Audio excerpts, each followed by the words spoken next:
Já estamos no último bloco desse programa Eclésia Especial, programa que a gente quis e está tentando ainda falar sobre muitos assuntos, das quais a gente não conseguiu falar durante todo o ano, já que a gente recebe muitas perguntas. E olha, a gente vai encerrar o programa daqui a pouco e a gente não vai acabar o assunto. Então, se eu fosse você, eu continuaria assistindo o programa Eclésia, que a gente vai tentar ainda voltar em outros assuntos no decorrer das semanas, tá bom? Vamos para mais uma pergunta aqui da nossa plateia. Quem vai perguntar agora é você, Fabrício, o seu nome, né? Isso. Qual é a pergunta, Fabrício? No rito oriental maronita, quando uma criança é batizada, ela já recebe o sacramento do crisma. No rito latino, ela é ungida com o óleo do crisma, porém ela não recebe o sacramento. Eu queria saber exatamente dessa diferença, o porquê dessa diferença.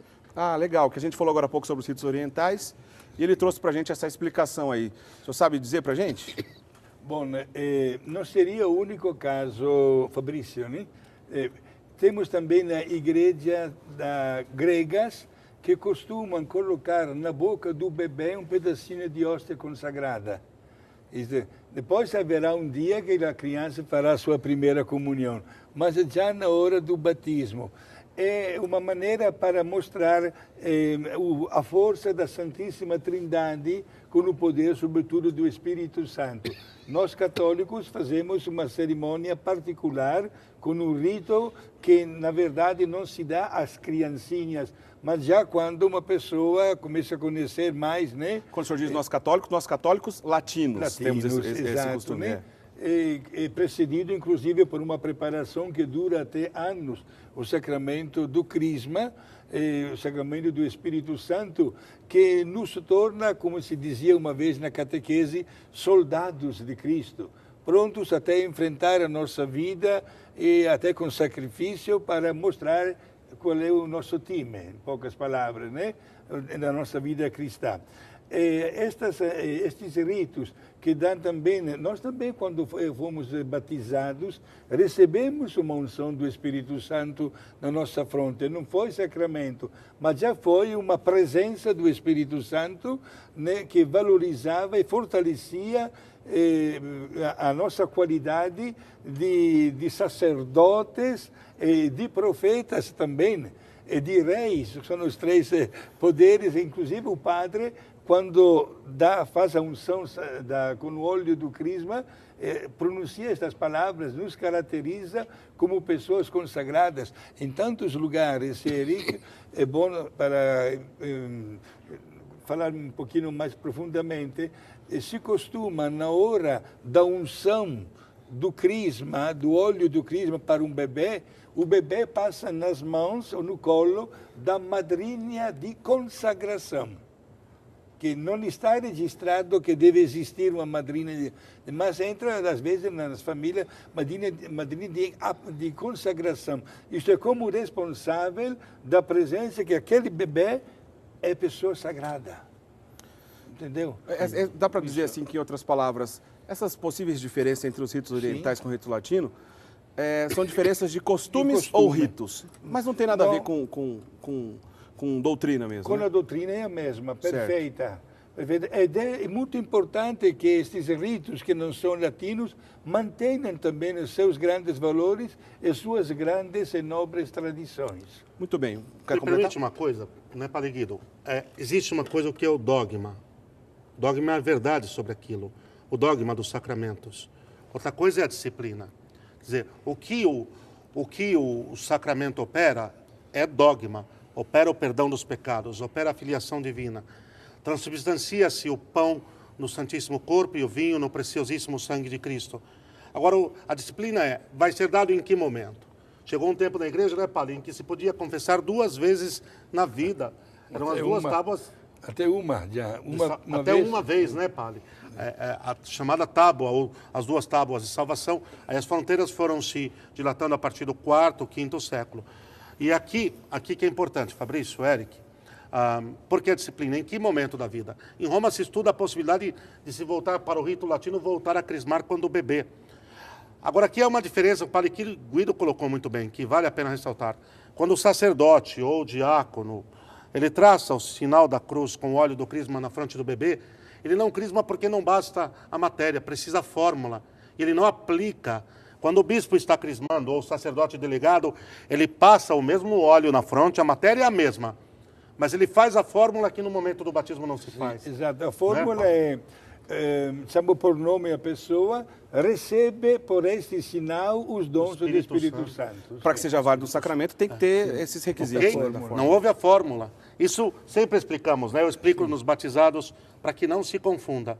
Então, o dogma é que a alma é conformada na plenitude do Espírito Santo em Cristo. É o dogma do crisma. Quando é a disciplina? Se bebezinho, aos 15, a nossa diocese acaba de adotar, Padre, agora aos 12 anos. Aos 12 o ordinário local acaba de...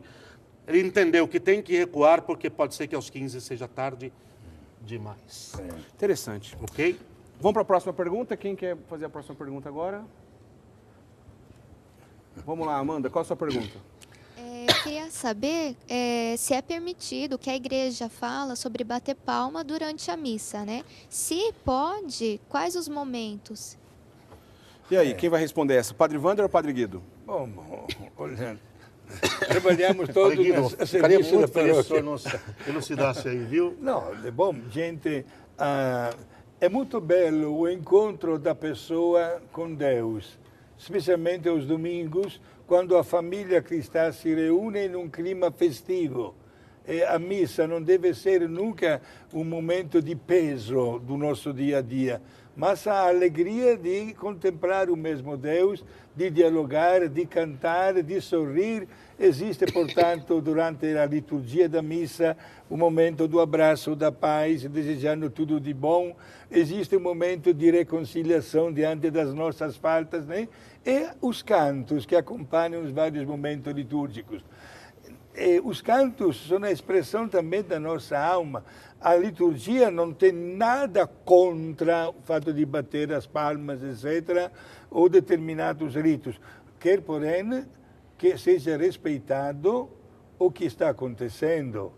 Isto é um canto, digamos assim, de ação de graças, é um canto penitencial, etc. E que não todos os cantos devem estar acompanhados por uma salva de palmas, né? Sobretudo porque estamos num lugar sagrado que exige todo o respeito.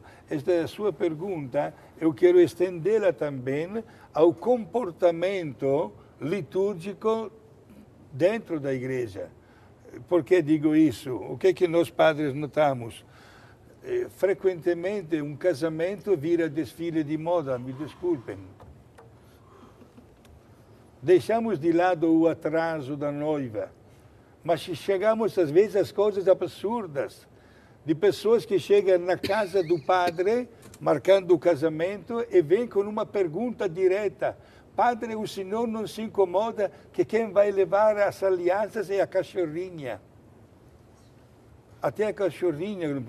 Por quê? Porque a noiva adora a cachorrinha. Para dizer pouco, desnecessário, né, Padre? Exato. Para dizer pouco. Um casamento tão belo, as músicas tudo em inglês. Estamos aqui no Brasil, precisa cantar em inglês, é a coisa que está acontecendo. Músicas pagãs, né? Músicas pagãs, ou porque a trilha sonora daquela novela é tão bonita que pronto, entra logo na igreja. Não, meus amigos, a igreja é um lugar que merece todo um respeito, porque estamos no diálogo com Deus. Portanto, seja o fato de bater as palmas, ou às vezes algum ritmo diferente, também os músicos não devem transformar a igreja em um lugar de show, etc., com volume alto demais, etc. Mas deve estimular a contemplação, o diálogo com Deus, a manifestar todo o nosso amor com Ele. E não deixa de ser sacrifício. A gente está diante do sacrifício da cruz. Né, Padre Wander? O Padre Guido colocou muito, acho que estendeu bastante. Agora, só como talvez um ponto aí final, Amanda, a legislação litúrgica, a própria introdução geral ao missal romano, né, Padre, não veda a possibilidade das palmas porque não deu palavra nenhuma sobre isso. Quando não está dito pode ou não pode, é o silêncio, e quem cala consente a regra universal, né? Quer dizer, de alguma maneira, não há uma rubrica que diga está expressamente proibido bater palma na Santa Missa. Agora, o Padre Guido colocou muito bem, precisa ter discernimento. Agora, uma coisa me preocupa, que é isso aqui, Padre. Essa coisa do bater palma, no bater palma, vem virando cavalo de batalha, principalmente a partir dos tradicionalistas, que, com respeito, os respeito e muito, fizemos um programa sobre a liturgia de Pio V, mas não dá, não tem condições. Pegam-se em minúcias, coam um mosquito e deixam passar um camelo. Então, discernimento, bom senso. E aqui uma última pergunta. A celebração está sendo vivida de tal maneira que as pessoas adorem profundamente, agradeçam a Deus, reparem os seus pecados em união ao altar e façam suas súplicas. O que não pode também é terminar, como o padre colocou também, num show. Vai lá os músicos e cada um parece estar no palco do Rock in Rio. Aí, meu querido, para um pouquinho por aí que você está perdendo o juízo, você está surtando, não é? Só para que nós compreendamos. Muito bem, tá explicado. Vamos para a próxima pergunta. A gente tem mais uma pergunta. Qual é o nome da senhora? Silvia. Silvia, qual é a pergunta? Eu queria que os padres falassem um pouquinho sobre os estigmas. Os estigmas. Isso. Legal. Bom, a gente já falou rapidinho sobre o Padre Pio de Pietrelcina, Sim. mas na história da igreja a gente encontra então alguns santos com os estigmas, né? E não seria o único caso. Na história temos vários santos que receberam estes sinais da paixão de Jesus, né? Dos santos mais conhecidos, São Francisco de Assis, certo? E Padre Pio de Pietrelcina também, né? E de Padre Pio nós sabemos que ele estava rezando logo após ter celebrado a Santa Missa na frente de um crucifixo e de repente das mãos de Jesus, do peito e dos pés, saíram como raios, digamos, que foram exatamente nas mãos, no peito e nos pés deste homem, provocando feridas que nunca, digamos assim, cicatrizavam, dores profundas, especialmente nas sextas-feiras, o dia que lembra a paixão e a morte de Jesus, né? E que, vejam só, na medida como se aproximava nas últimas horas de vida, de repente estas cicatrizes se formaram até que na hora que Padre Pio faleceu, desapareceu tudo. Até hoje, né, o corpo está incorrupto. É verdade. Também, certo? De São Francisco foi no lugar, em cima de um monte chamado Laverna, e que ele recebeu as estigmatas também de Jesus e que carregou para toda a sua vida. Agora, são fenômenos não comuns. E eu acabo de falar de São Francisco e de São Pio de Pietrelcina, mas são também tantos outros santos e santas que nós desconhecemos e que também experimentaram as estigmatas de Jesus. Como sacerdotes, reconhecido pela igreja, nós temos Padre Pio, né? Porque São Francisco não chegou a ser padre, Não, né? São Francisco não se achou digno de ser padre, faleceu como diácono, Puxa vida. com 46 anos de idade. Isso ia completar, Padre Wander? Como é que se chama o nosso? Silvia. Silvia. Então, a partir do Padre Guido, vale um pouco também recordar um fenômeno místico, como o padre colocou, a instrução, o entendimento é o mesmo que vale para os três atributos de Deus. Né, padre? Segue o mesmo princípio da unidade da alma com o Senhor.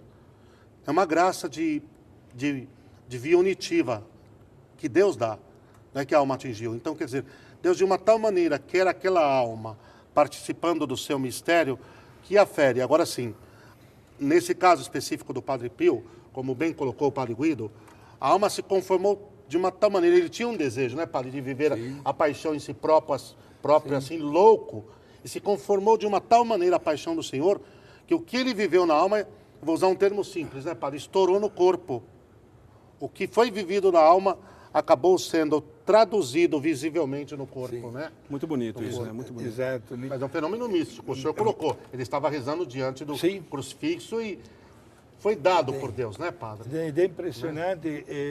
Se alguém tiver a possibilidade de visitar os lugares de Padre Pio, que está tudo bem guardado, né?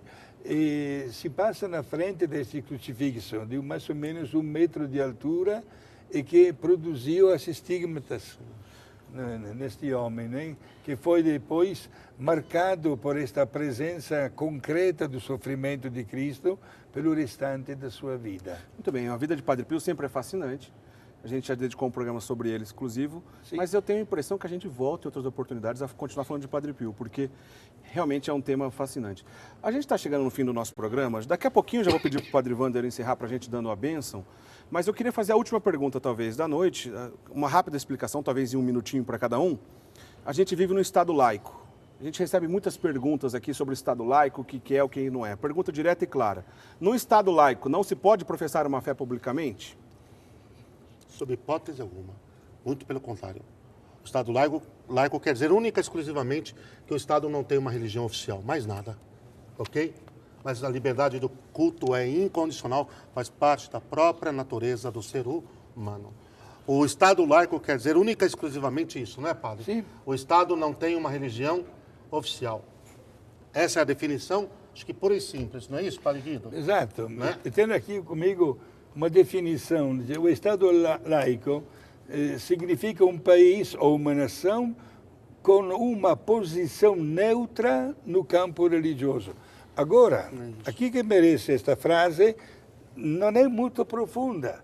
Por exemplo, nós notamos na Constituição do Brasil, no artigo 6, diz o seguinte, que é inviolável a liberdade de consciência e de crença, sendo assegurado o livre exercício dos cultos religiosos e garantida, na forma da lei, a proteção aos locais de culto e suas liturgias.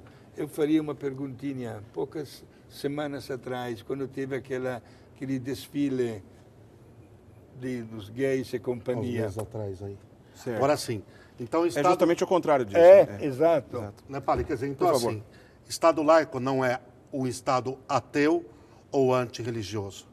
Ele apenas não determina qual é o tipo de fé ou de crença que vai viver sob a sua legislação. Não é, padre? E já que não isso. determina um tipo Né? único de fé, quer dizer que quem professa uma fé está livre para exercer. O padre Guido acabou de ler. Muito bem.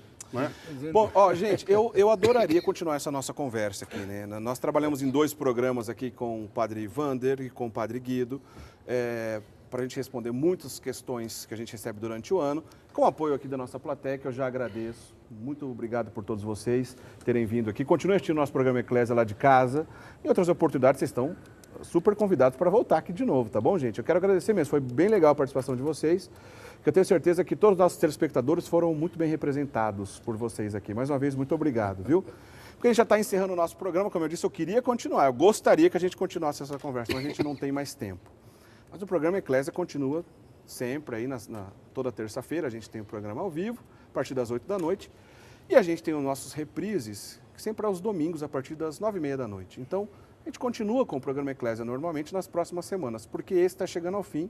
Foi bem legal esse formato. Quero agradecer já mais uma vez, bem aqui claro para todo mundo. Padre Guido, muito obrigado, viu? Foi ótima assim, a participação do senhor hoje, como sempre. Obrigado, viu? Obrigado. Estamos aqui à disposição e com tanta alegria e também entusiasmo interpreto esta missão como uma missão verdadeira de evangelização, chegando em tantas casas ao mesmo tempo com a palavra de Deus. E que peço também na vossa oração para que o Divino Espírito Santo esteja sempre presente neste trabalho maravilhoso, graças também à rede século XXI, né? E porque precisamos conhecer. Termino com a frase que disse até no começo do outro programa da semana passada: o amor aumenta através do conhecimento. Legal, muito obrigado, viu, Padre Guido? Da mesma maneira, agradeço o senhor também, Padre Wander. Espero que o senhor não demore muito para voltar aqui conosco. O senhor sabe que o senhor é da casa, volte sempre. Um obrigado e, por favor, encerra o programa nos dando a bênção. Ele que obrigado, Padre Guido, pessoal da século XXI, a cada um de vocês que vieram. Deus os abençoe, nos proteja, nos guarde, por intercessão da Virgem Santíssima. Em nome do Pai, e do Filho, e do Espírito Santo. Amém. Amém. Obrigado a todo mundo. Obrigado ao nosso diretor Bruno Bergamo, na qual eu agradeço toda a nossa equipe da Rede Século XXI. Foi uma alegria fazer esse programa. A gente continua nas próximas semanas. Acompanhe o nosso programa Eclésia, então, toda terça-feira. Valeu, um abraço e até lá. Tchau, tchau.